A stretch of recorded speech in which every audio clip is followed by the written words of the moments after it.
मैं अभिषेक पांडे। इस बुलेटिन में बात करेंगे हम वेनेजुएला के सद्दाम को लेकर। शनिवार को वेनेजुएला पर अमेरिका ने ताबड़तोड़ हवाई हमला बोल दिया और वेनेजुएला की राजधानी काराकस और आसपास के इलाके पर अमेरिका ने हमला किया। अमेरिकी सेना ने वेनेजुएला पर हमला करने के साथ ही वेनेजुएला के राष्ट्रपति निकोलस मादुरो को उनकी पत्नी के साथ गिरफ्तार कर लिया।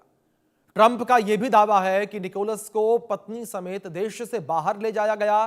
तो क्या अब वेनेजुएला के राष्ट्रपति निकोलस मादुरो को फांसी की सजा होगी, ठीक वैसे ही जैसे इराक के पूर्व राष्ट्रपति सद्दाम हुसैन को हुई थी? रिपोर्ट देखिए।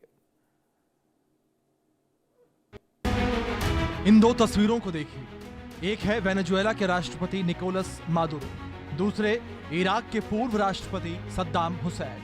अमेरिका ने साल 2003 में इराक पर हमला करके सद्दाम हुसैन का तख्ता पलट कर दिया। सद्दाम हुसैन को अमेरिकी सेना ने गिरफ्तार किया। सद्दाम हुसैन के खिलाफ इराक में मुकदमा चलाया गया और 2006 में फांसी पर लटका दिया गया। वेनेजुएला के राष्ट्रपति मादुरो को अमेरिका ने गिरफ्तार कर लिया। अब सवाल है कि क्या मादुरो को भी सद्दाम की तरह फांसी पर लटकाया जाएगा? 3 जनवरी 2026 अमेरिका ने वेनेजुएला की राजधानी काराकस समेत कई इलाकों पर एयर स्ट्राइक की। अमेरिकी फोर्स ने राजधानी काराकस में उत्तरी और ऑपरेशन को अंजाम दिया।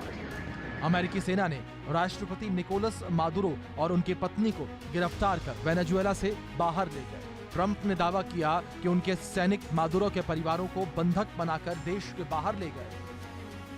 मादुरो को अमेरिका की डेल्टा फोर्स ने गिरफ्तार किया। मादुरो को परिवार समेत वेनेजुएला से बाहर ले गई डेल्टा फोर्स। अमेरिका के लिए कई टॉप स्पेशल मिशन को अंजाम दे चुकी है ये फोर्स अमेरिका के लिए विदेशों में विशेष अभियान चला चुकी है। 2019 में अल बगदादी को मारने के मिशन में चर्चा में रही। इराक के पूर्व राष्ट्रपति सद्दाम हुसैन को भी इसी फोर्स ने पकड़ा था। ट्रंप ने डेल्टा फोर्स के ऑपरेशन की तारीफ भी की और कहा कि मादुरो को पकड़ना शानदार ऑपरेशन है। टीम ने अच्छी प्लानिंग और बहादुरी के साथ ऑपरेशन को अंजाम दिया। सद्दाम हुसैन को पकड़ने वाली अमेरिकी डेल्टा फोर्स ने ही अब वेनेजुएला के राष्ट्रपति को गिरफ्तार किया। इसलिए ये सवाल उठ रहे हैं कि क्या निकोलस मादुरो का अंजाम भी सद्दाम की तरह होगा? क्या वेनेजुएला के खिलाफ अमेरिका मुकदमा चलाएगा? अमेरिकी विदेश मंत्री मार्को रूबियो ने सोशल मीडिया प्लेटफॉर्म एक्स पर एक बयान जारी करते हुए लिखा, मादुरो वेनेजुएला के राष्ट्रपति नहीं है, उनका शासन वैध नहीं है। मादुरो ड्रग्स कार्टेल डिलॉस सोल्स के प्रमुख हैं। डिलॉस सोल्स एक नार्को आतंकी समूह है। इस आतंकी समूह ने एक देश पर कब्जा किया था।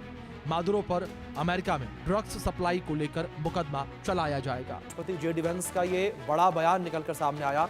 नशे का कारोबार बंद होना जरूरी है, जेडी वेंस ने कहा।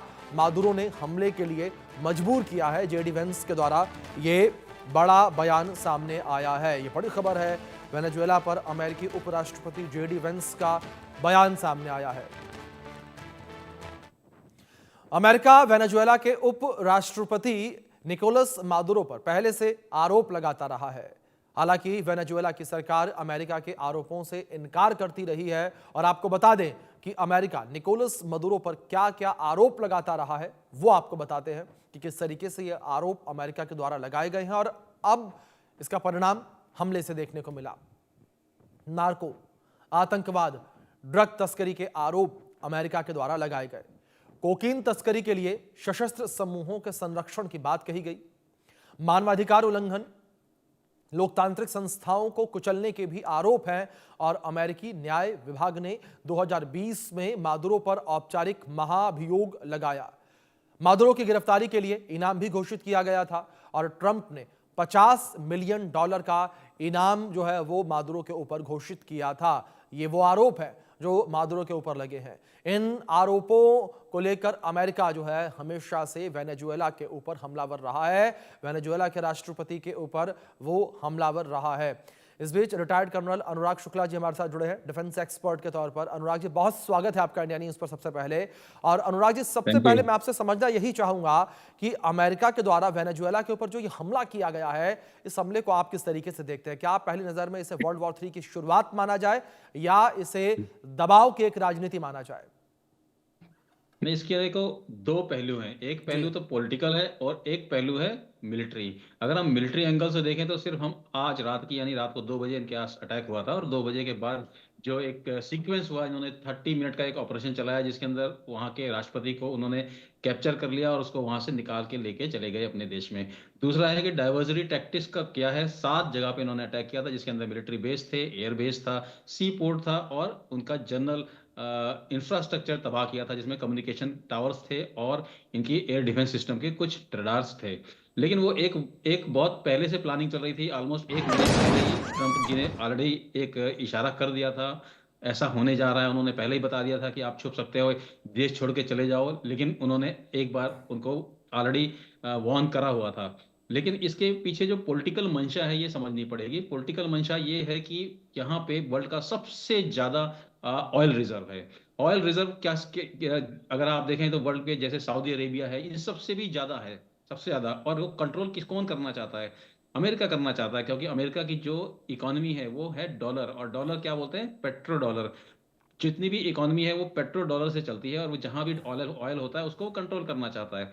तो पिछले दिनों में क्या हुआ था कि जब इनकी रिजीम चेंज हुई थी, उससे पिछली वाली निकोलस मर्डरस जब आए थे, तो उससे पहले तकरीबन 80% 90% जो ऑयल था अमेरिका खरीदता था। लेकिन धीरे धीरे समय का चक्र चेंज हुआ और आज की डेट में 80% ऑयल वेनेजुएला का चाइना खरीद रहा है। तो एक तरह से कंट्रास्ट आ गया था और पर्सनल इंटरेस्ट में कंट्रास्ट होने शुरू हो गए थे। और चाइना को काउंटर करना है, उस जगह पे अपना कब्जा जमाना है, ऑयल के ऊपर अपनी अहमियत जमानी है, यही एक पॉलिटिकल मंशा थी। और यही ऑलरेडी यूएस आज रात को करने में कामयाब हो गया। जी। और अगर आप इसे दूसरे एंगल से देखना चाहें तो किसी भी देश की चुने हुए राष्ट्रपति को आप इस तरह नहीं निकाल सकते।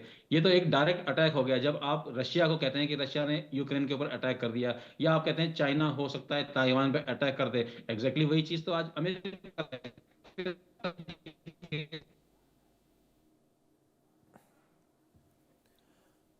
बिल्कुल अनुराग जी, जिस तरीके से आप जिक्र कर रहे थे यहाँ पर कई बड़ी बातें जो हैं वो इस बीच निकलकर सामने आ रही हैं। जिस तरीके से अमेरिका ने यह हमला किया, इस हमले के बाद से कई बड़े सवाल जो हैं वो भी उठते हुए नजर आ रहे हैं, और कई सारी थ्योरीज जो हैं वो भी इस वक्त निकलकर सामने आ रही हैं अमेरिका के इस हमले को लेकर, क्योंकि अमेरिका ने वेनेजुएला के ऊपर यह हमला किया, स्ट्राइक की है।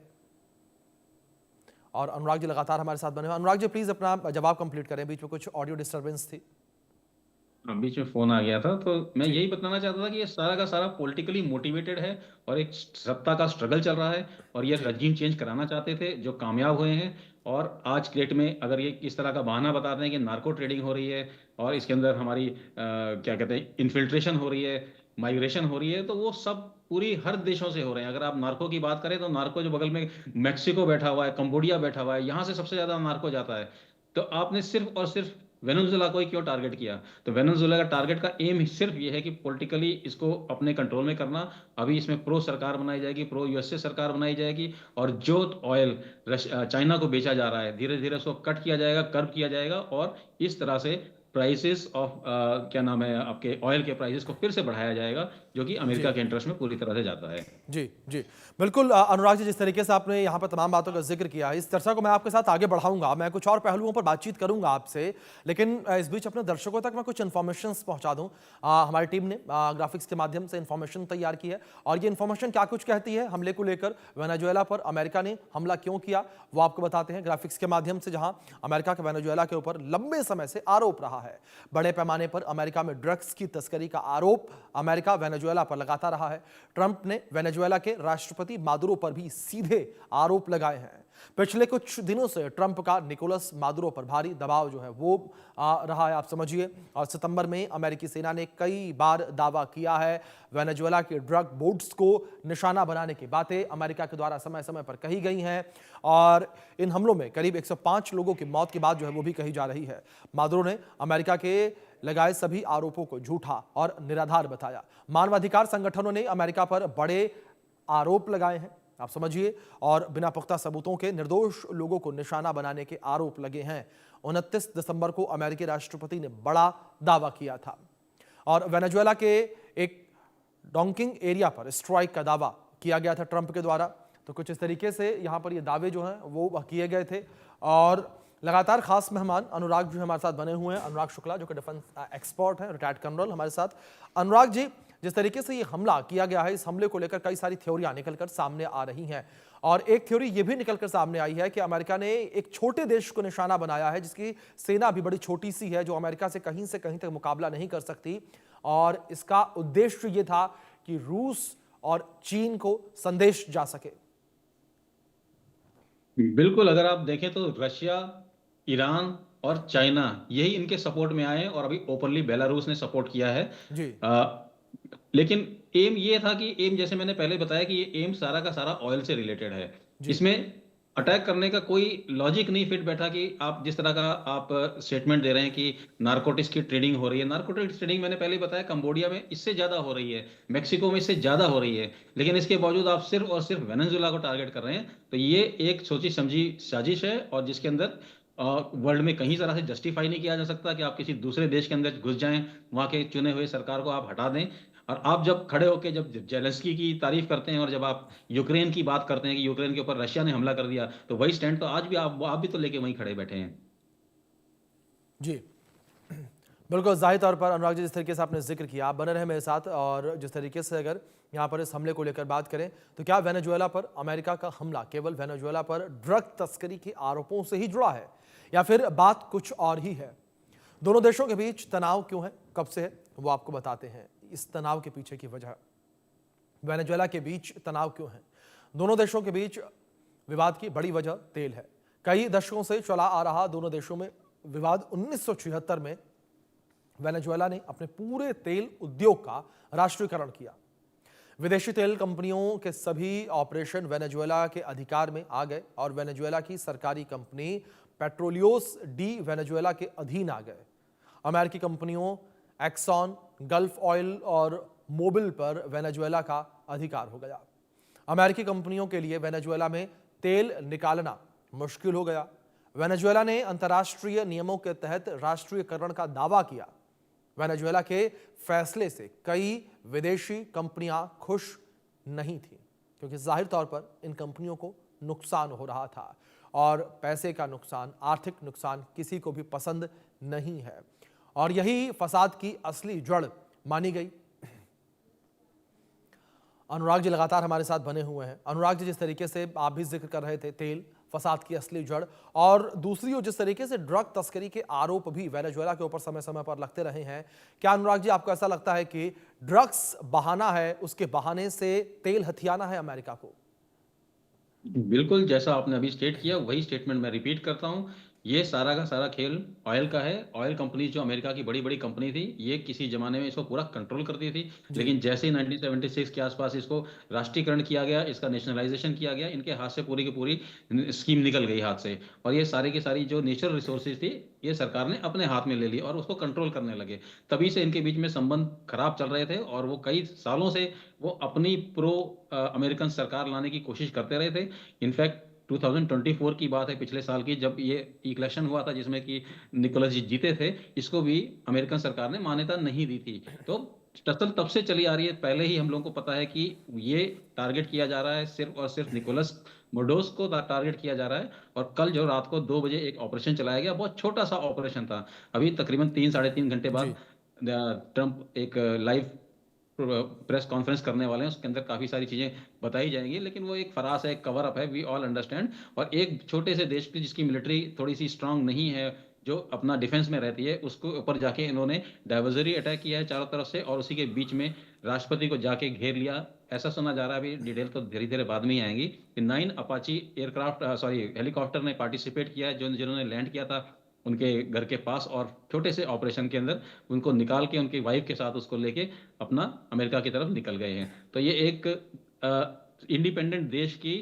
सोवेरेनिटी पे डायरेक्ट हमला है और ऑब्वियसली वी ऑल अंडरस्टैंड कि ये सारा का सारा खेल ऑयल का है और अपनी इकोनॉमी मजबूत करने के लिए अमेरिका ने ये कदम उठाया है और अपनी प्रो सरकार बिठाने के बाद ये रशिया, चाइना और ईरान के पास जो ऑयल यहाँ से जाता था उसको कट करने का टारगेट है।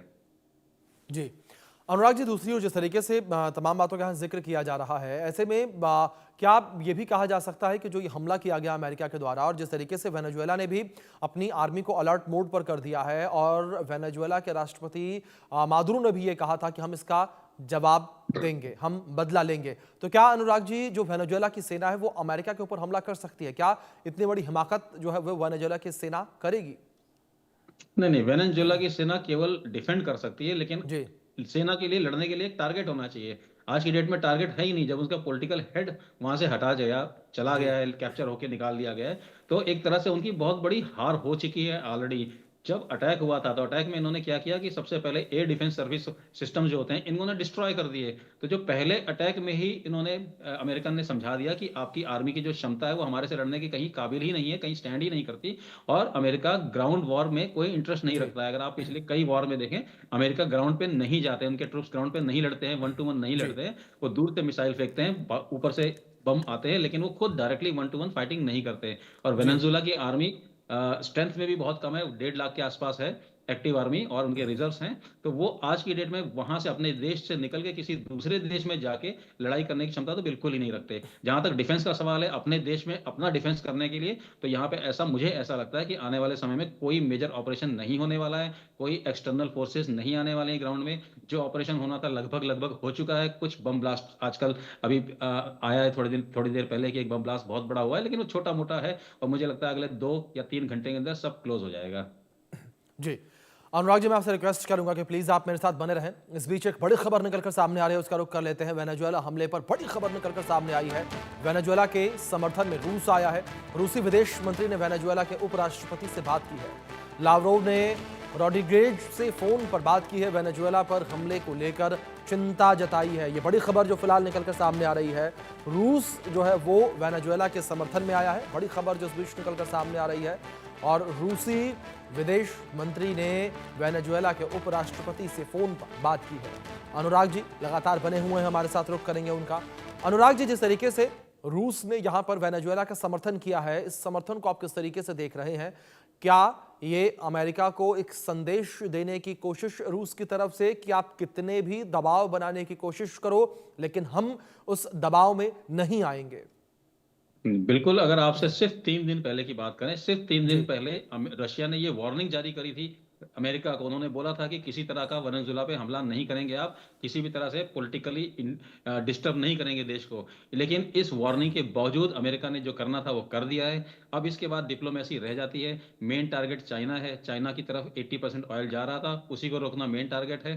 तो वो सिचुएशन ऑलरेडी निकल चुकी है। अब जब सेकंड स्टेज में आएगा, सेकंड स्टेज में हम जो रिजीम चेंज की बात करते हैं, तो रिजीम चेंज में 5 नाम उठ उठ के आ रहे हैं कि इनमें से हो सकता है कोई भी नया प्रेसिडेंट बने। लेकिन जो मेन स्कीम अगर आप देखें, थोड़े दिन पहले नोबेल प्राइज दिया गया था मचादो को, मारिया मचादो को। तो उनको एक सोची समझी तकदीर के तहत उनको उजागर किया है, अमेरिका ने रिकॉग्नाइज किया है। और हमें ऐसा लगता है कि आने वाले समय में उनको प्रेसिडेंसी मिलेगी। एक एक शैम करके एक बढ़िया सा इलेक्शन कराया जाएगा, और उसके बाद हो सकता है कि उनको प्रेसिडेंट की गद्दी प्राप्त हो, और इस तरह से प्रो अमेरिकन रिजीम वहां पे स्थापित कर दी जाएगी। जी अनुराग जी, दूसरी ओर लेकिन जिस तरीके से यहाँ रूस ने समर्थन का ऐलान कर दिया है, क्या ऐसे में जिस तरीके से अगर हम यहाँ पर वेनेजुएला की सेना को लेकर बात कर रहे थे कि बड़ी छोटी सेना है, हथियारों को लेकर बात करें तो उतने आधुनिक हथियार भी इनके पास नहीं है, ऐसे में क्या रूस की तरफ से किसी भी प्रकार से हथियारों की मदद जो है वेनेजुएला की जा सकती है? क्या रूस इस तरीके का कदम उठाएगा? नहीं, रूस आज भी ओपन है, हथियारों की मदद वो आज भी कर सकता है। लेकिन जी अगर आप ग्राउंड पे देखें, तो ग्राउंड पे फाइटिंग करने के लिए दूसरी पार्टी कहाँ है? जी वेनेजुएला की फौज कितनी भी स्ट्रांग हो, लेकिन वो दूसरे देश में जाके युद्ध लड़ने की स्थिति में नहीं है। जी नंबर 2, रशिया के पास खुद की कंपल्शन है। वो पिछले 3.5 पौने 4 साल से वो एक अपनी युद्ध लड़ रहे हैं, जिसके अंदर उनका खरा सारा हथियार उनके अंदर यूज हो रहा है। तो वो पॉलिटिकली वो आपको स्टैंड करके दे रहे हैं, खड़े हैं बिल्कुल उनके साथ। लेकिन ग्राउंड पे अगर देखें, जब प्रेसिडेंट ही वहां पे नहीं है, प्रेसिडेंट ही एक देश के अंदर नहीं है, तो सपोर्ट का फायदा क्या? आप अगर हम कू करने की बात करें, अगर आप सोचेंगे कि डिफेंस करेंगे, अटैक करेंगे, तो ऐसी कोई सिचुएशन ग्राउंड पे नजर आती नहीं है। जी बिल्कुल अनुराग जी, बड़ी बात आपने कही है कि ग्राउंड पे ऐसी सिचुएशन नजर नहीं आ रही है। लेकिन कई बड़े सवाल इस वक्त और खड़े होते नजर आ रहे हैं अनुराग जी, कि जिस तरीके से 4 घंटे के अंदर ही अमेरिकी सेना ने स्ट्राइक की और वहां के राष्ट्रीय अध्यक्ष को अपने कब्जे में ले लिया। और ऐसे में अनुराग जी, जिस तरीके से वेनेजुएला के राष्ट्रीय अध्यक्ष को कब्जे में लिया है अमेरिका ने अपने, क्या मानवाधिकारों का उल्लंघन इसे माना जाएगा? क्योंकि इस तरीके से राष्ट्रीय अध्यक्ष को अपने कब्जे में लेना, उनके परिवार समेत उनकी पत्नी को भी कब्जे में लिया गया है। बिल्कुल, बिल्कुल, उसके ऑलरेडी मानवाधिकार संस्थाओं ने ऑलरेडी क्लेम जारी कर दिए हैं प्रेस के थ्रू।